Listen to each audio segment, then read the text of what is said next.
तुम्हाला ही जेवणामध्ये फक्त 10 मिनिटामध्ये काहीतरी हलकं-फुलकं पौष्टिक असं खाण्याचं मन होत असेल, तर ही रेसिपी नक्की पहा.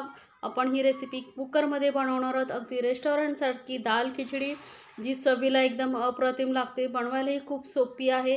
गरमागरम दाल खिचडी आणि वरून जर तुम्ही यावरती तूप घातलात, तर अप्रतिम मेनू तयार होतो. बघू शकता तुम्ही किती सुंदर दिसते. एकदम रेस्टॉरंटसारखी दाल खिचडी आपण घरच्या घरी बनवलेली आहे.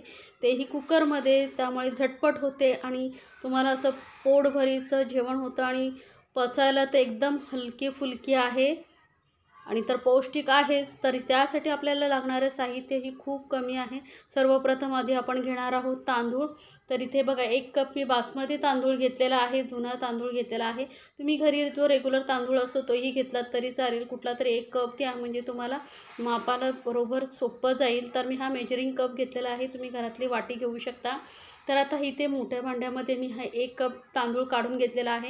आता याच कपाने आपल्याला 1 कप डाळ घ्यायची आहे. तर इथे बघा मी मिक्स डाळ घेणार आहे. त्यासाठी अर्धा कप तुरीची डाळ घेतलेली आहे, किंवा तुम्ही फक्त तुरीची डाळ घेतलात तरी चालेल. यामध्ये पाव कप मी घालते मुगाची डाळ आणि पाव कपच मी घेणार आहे मसूरची डाळ. आता ह्या तिन्ही डाळी मी मिक्स करून आपण दाल खिचडी बनवणार आहोत. याऐवजी तुम्ही फक्त तुरीची डाळ किंवा फक्त मुगाची डाळ वापरली तरीही चालेल, किंवा तुम्हाला अशी ते मिक्स डाळी आवडत असतील तरी त्या घेऊ शकता.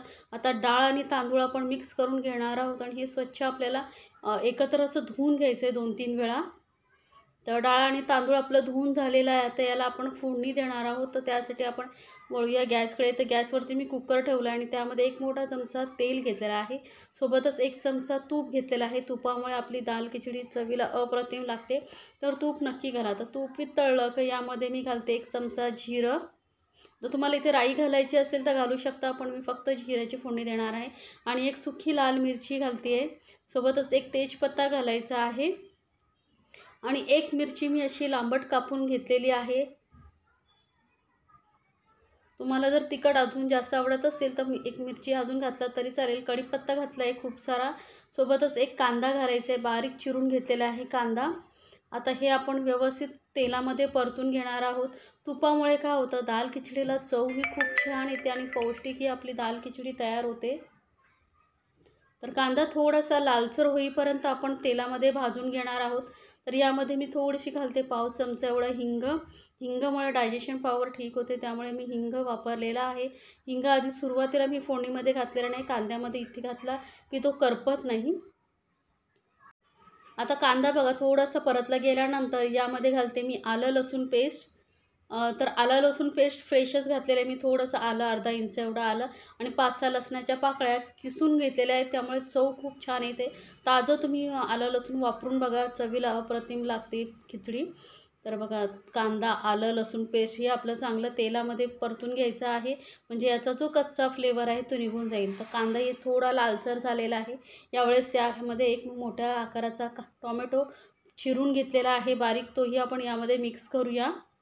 आता तुम्हाला दाल खिचडीमध्ये टोमॅटो नसेल आवडत तर नाही घातला तरी चालेल, पण चवीला खूप छान लागते दाल खिचडी या टोमॅटोमुळे, म्हणून मी घातलेला आहे.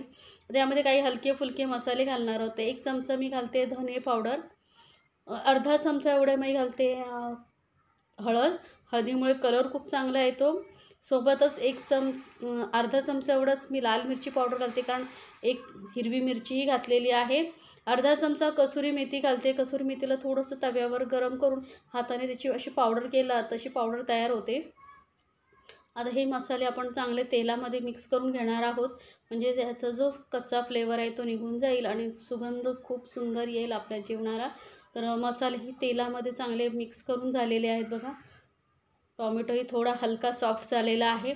आता यामध्ये आपण घालणार आहोत डाळ आणि तांदूळ धुवून ठेवले होते ते. तर सर्व डाळ आणि तांदूळ मी एकत्र घालून घेते.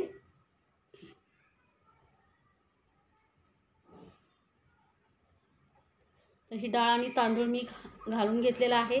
आता याला ना तेला आणि तुपामध्ये मिक्स करून परतवलात ना का आपल्या खिचडीला अजून चव चांगली लागते. तर ते 1-2 मिनटं आपण ना हा तांदूळ आणि डाळ तेलामध्ये मिक्स करून घेऊया आणि थोडा वेळ असं परतून घेऊया, म्हणजे जो सुगंध आहे खिचडीला घीचा आणि तेलाचा तो पूर्ण तांदूळ आणि डाळीमध्ये मिक्स होईल.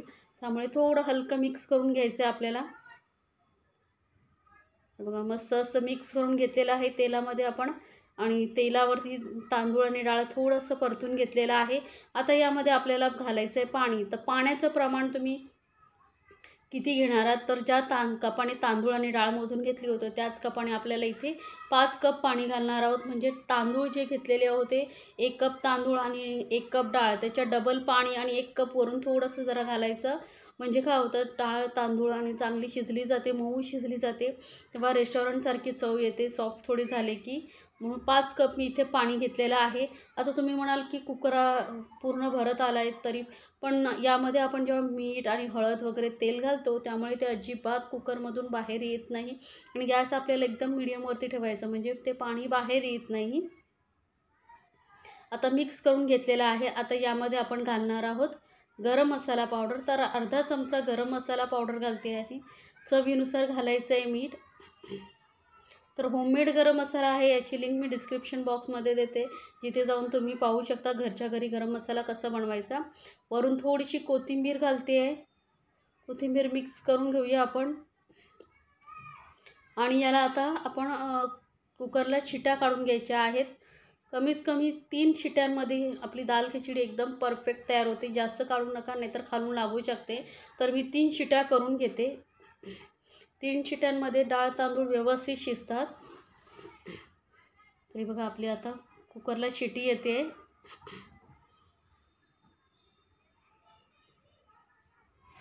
तर अशा आपण 3 शिट्या करून घेणार आहोत.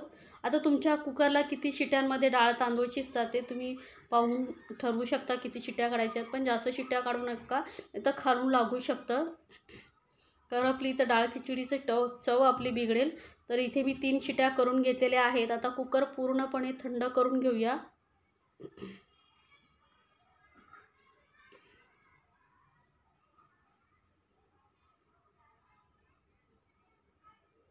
तर बघा कुकर आपला थंड झालेला आहे. वाफ निघून गेल्यानंतर दाल खिचडी आपली तयार आहे. गरमागरम ही दाल खिचडी खाण्यासाठी एकदम जबरदस्त टेस्टी लागते. तर बघू शकता डाळ आणि तांदूळ व्यवस्थित शिजले गेलेले आहेत, एकदम नरम झालेले आहेत.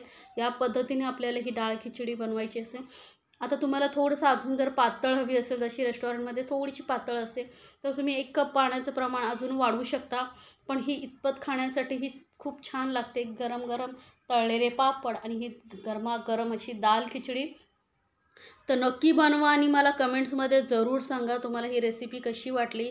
झटपट काहीतरी चविष्ट असं तुमचं खाण्याचं मन होत असेल तर ही रेसिपी तुम्ही नक्की बनवू शकता. घरच्या घरी एकदम रेस्टॉरंटसारखी दाल खिचडी कसे बनवायचं ते मी तुम्हाला सांगितलेलं आहे, तेही कुकरमध्ये. तर नक्की बनवा. आणि रेसिपी आवडली तर चॅनलला लाईक्स कमेंट्स आणि सबस्क्राईब करायला विसरू नका. सोबतच बेल आयकॉनवरती नक्की क्लिक करा, म्हणजे माझ्या नवीन रेसिपीची नोटिफिकेशन लगेचच